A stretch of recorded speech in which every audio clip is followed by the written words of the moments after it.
Father who can never, never fail. I have a Father who can never, never fail me. I have a Father who can never, never fail me. Rock of Ages, never, never fail. Roman never. Were nothing gumia no me were ka gumo nanti ni na so ihe mere onye ọzọ ka ndị ọzọ ji mụrụ akụ otu akọ dị. Ana m otu nwanne anyị nwaanyị kpọm na fon si nwa mba nọ nza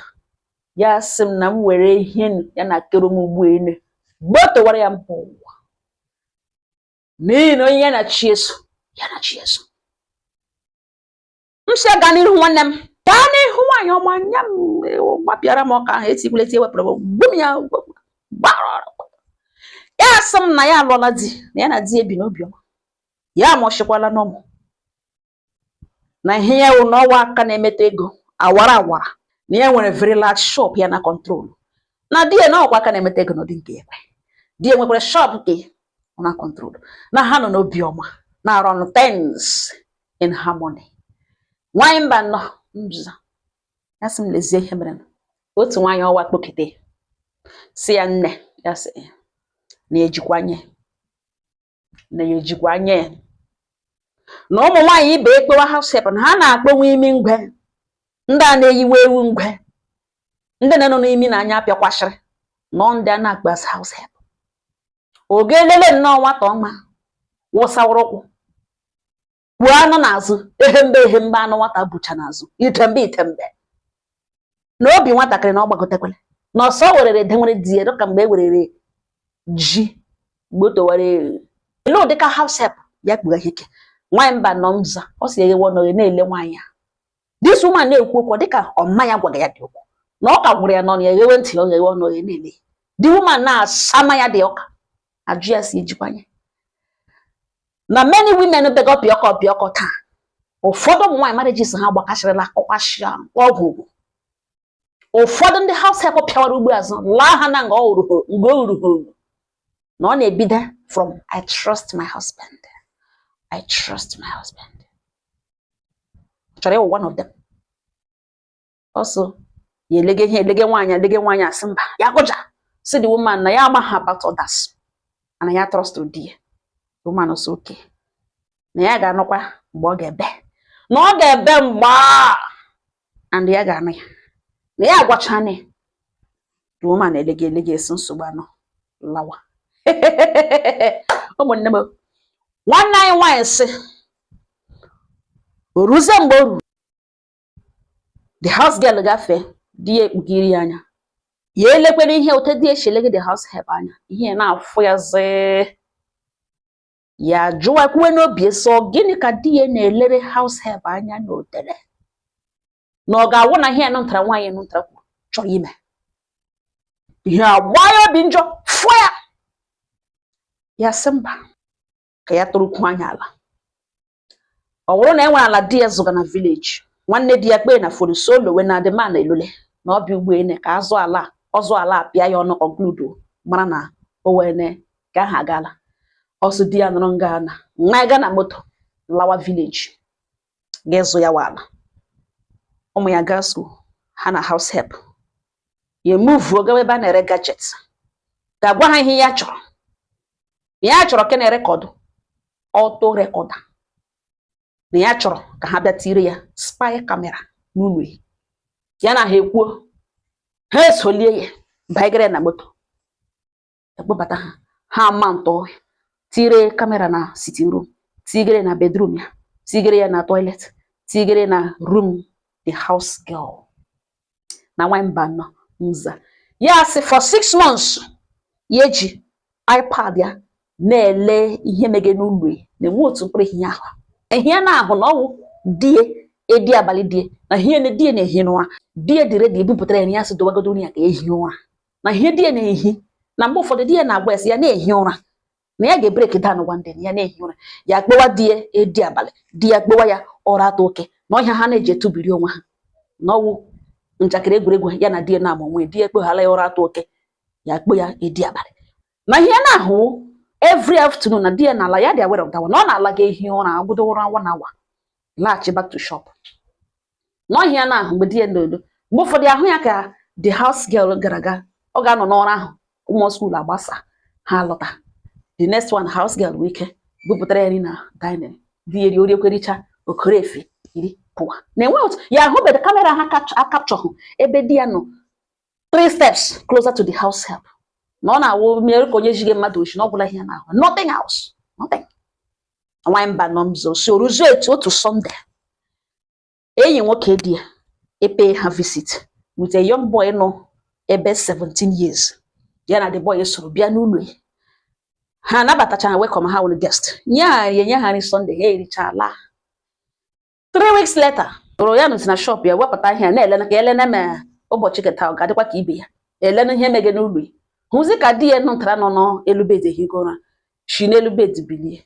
gawa na sitting room ga-emeghere mmadụ ụzọ onye batara n'ọwa onye nwa 17 nwata nọtara 17 years enyi nwoke di ekporo bịa n'ụlọ na Sunday 3 weeks ago ọ wụzi onye bịa naanị ya sa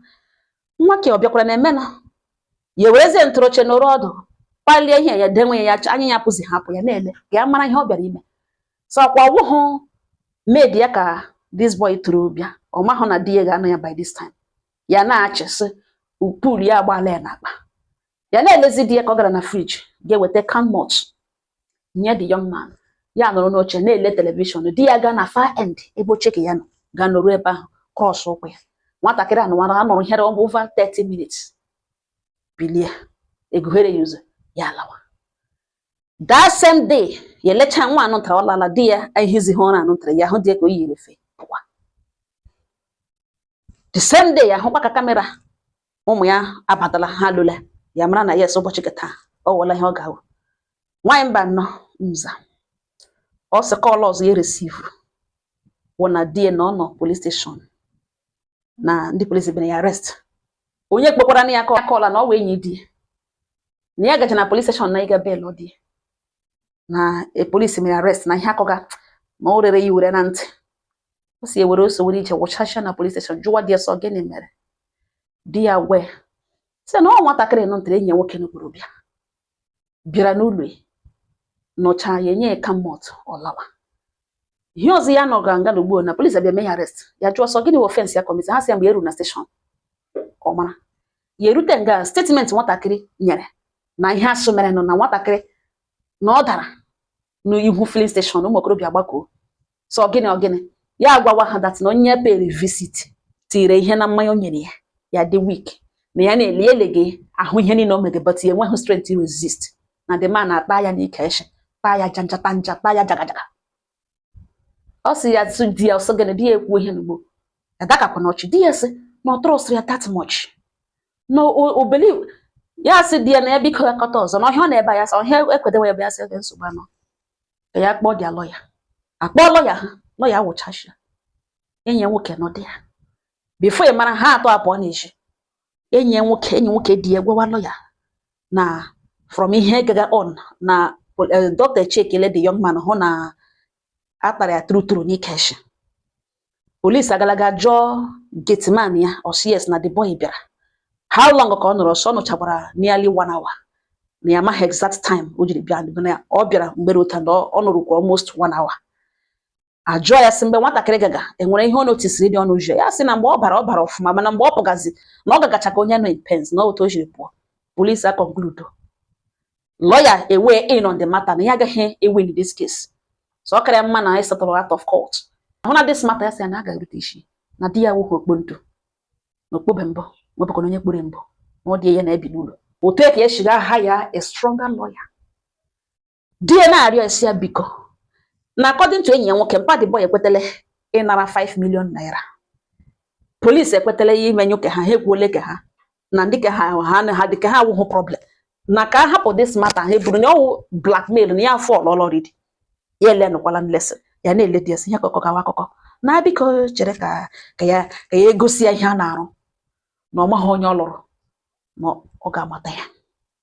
ọsị di ya na-ele di ya gwa dat na ọ iwe ka o wega indirectly na ọ chọrọ ka ewepụ okwu akọt ka ya tọọ ya mkpụrụ na nsogbu anọ na ya ganụ nga na o lekọtawa ụmụ ya mana ọ marakwa amara na ya dị innocent na ihe di ya na-ekwu ụmụnne m ọsọ taa ka ya eshi ya were new lawyer ewepụ okwu court ye were clip of ihe no ntara spy camera ya record ji lawyer ngo so na case no no ebe a na ahụta nwatakịrị shi bịa n'otu o shiri pụọ n'ihi na statement the boy na station na ebe the man nọ pa na bedroom ya ụmụnne m awụchasịala na court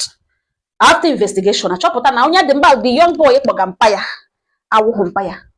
mmanya ọ dị ebe 7 years mgbe mmanya kpụrụ ya gaa lụọ the man mmanya nozi n'aka the man edenwezie ya asụ nwa ya nwoke. By then lawyer ya ewere clip of that thing nye George elewekwelecha so wekegezie ihe sizi okay weteze clip jụwa the young man nwa 17 years na enwere ihe ya ga like iji ewere clip nye palie phone pa ga ebe o guzoro na kanta si ya na enwere ya le that thing ma enwere ihe o chetara oge cheta nwudi ya na ya na-enye ya only 10 minutes na that video no ruru about 30 something minutes and ye lechana ya na ya chọrọ inye ka onwe ikele ma o chetere onye na ebe ahụ na ihe mere nwatakịrị lee ya bige ya elekwele hụ na ọ wụ ya onwe hụ na ọ wụ ije ahụ mgbe ka George jiri siga na test na onwe ihe o chetere ya yes na ihe ahụ dịde ọ bịara n'ụlọ this man na nwaanyị ama ntụrụ secret camera ka o ji lee ma nwere ihe gaga on n'ime ya na di ya na house help the same camera capture ya dịde ọsọ gara na otu o shiri bịa nwoke enye ya mmanya ya aṅụ enwe ọ cross do ahụ ma ọfọzikwa ịga na bedroom na ebe a ka ọ nọ legide TV ṅụcha mọt enyere ya pụwa n'oge ka ugbu a anọ technical era ka ọ na-akọ nonsense na onye diri ya na ihe na false allegation na even though na this offense na ọ commit ya now na ya ga-emegide ya ready postpone to megide adjourn this case until the time ezuru ya make sure na ya tọrọ life imprisonment na ọma ihe ọ na-eme nwatakịrị were ụjọ mgbe ka eji kpọta polisi iri arrest ahụ for questioning nwatakịrị abịa ntọ gbahọ n'aka na ọ wụ enyi nwoke die wụ lover ya secret lover ya and enyi nwoke die nwekwara ihe ọ na-emekwe with mpa ya that man nọ his stepfather na ọha atọ planụrụ ihe n'ugboene ka e were napụta di ego na ha wụ ndị ihu ihere na ha ga like iji ego close this matter na ha bịara na ọ ihe ha gwara ekwu okenye na this man emetụ ya aka na enweghị dị otu ahụ ụmụnne m ebuarịala tebụl ma enyi nwoke die ma nna this boy ha nọ n'ime ofe kanta lekwe nga ịnọ ngala na ajụjụ m sị ka m jụọ ọṅụ ele onye ahụ i werere dewe n'akụkụ m ọ wee ezi oyi akpaghị aka n'ọnụ gị sọwa enyi ka nwanne your best friend nwanne dị ọkọ na mba nwanne brother from another mother enweghị ihe unu na-etubiri fo ha ka onye ahụ nọ n'akụkụ na beautiful name ị na-akpọ ya ezi oyi m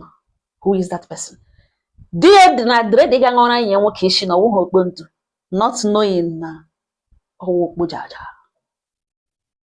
okpo bụ the man na-akọ njanja enyi nwoke amaghị from the time ya na ya abọ bidoro nwanne ọ hụtaghị enyi nwoke na ọ na-eme ụdịrị ha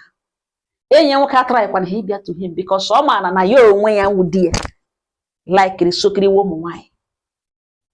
no need trying ma ọ ga-expose ya onwe mgbe o mekiri that move ya o meziri denwezie na-achọ opportunity ka o nwee ike tee iwere scam ya ụmụnne m na-ahụ onye na-ebe ọnụ kpachapụ anya ya ọ nga ọha nọ n'ọnụ udo dịrị ọnụ.